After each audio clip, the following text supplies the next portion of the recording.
রেলের ভোগান্তির একটি ছবি যেখানে যাত্রীরা বিক্ষোভ দেখাচ্ছেন। আর এবার রেলের এক অমানবিক ছবি আপনাদেরকে দেখাবো। আহতকে হাসপাতালে পাঠাতে আজব নিয়ম। মেমো না থাকায় ম্যাটাডোরে হাসপাতালে নিয়ে যাওয়া হয়। হাওড়ায় রেলের শেডে কাজ করার সময় দুর্ঘটনা ঘটে। 50 ফুট উঁচু থেকে পড়ে আহত হন এক শ্রমিক।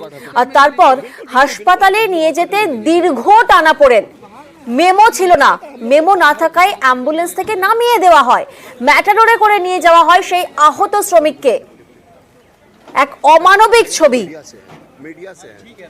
দেখুন, অ্যাম্বুলেন্স থেকে নামিয়ে দেওয়া হলো সেই আহত শ্রমিককে, যিনি 50 ফুট উপর থেকে পড়ে গিয়েছেন রেলেরই কাজ করার সময় রেল শেডের। কাগজ না থাকায় অ্যাম্বুলেন্স থেকে ওনাকে নামিয়ে দেওয়া হয়, নেওয়া হয় কোথায়? ম্যাটাডোর করে।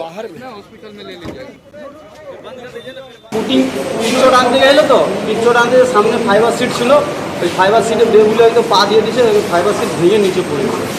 আপনারা কন্ট্রাক্টরের লোক, হ্যাঁ, সেফটি বেল্ট কেন ছিল না আপনাদের কাছে? সেফটি বেল্ট উপরে, চালের উপরে তো সেফটি বেল্ট বাঁধা যায়নি, চালের উপরে টিনের উপরে ছিল না কেন? আর ওই যে অ্যাম্বুলেন্স নিচ্ছিল না কেন? কি কারণ সেটা আমাদের বাবু জানে। অ্যাম্বুলেন্স বললাম কতক্ষণ ধরে মিনিট 15 হয়ে গেছে। এবারে এই তো অ্যাম্বুলেন্সের জন্য কিছু স্যার ওখানে বলছে, জিআরপিরা বলছে যে অ্যাম্বুলেন্সে নিয়ে যায়, কিছু বলছে যে লাস্টে কিসে করে আনলে? ওই টিকা বেনে অ্যাম্বুলেন্স নিল না।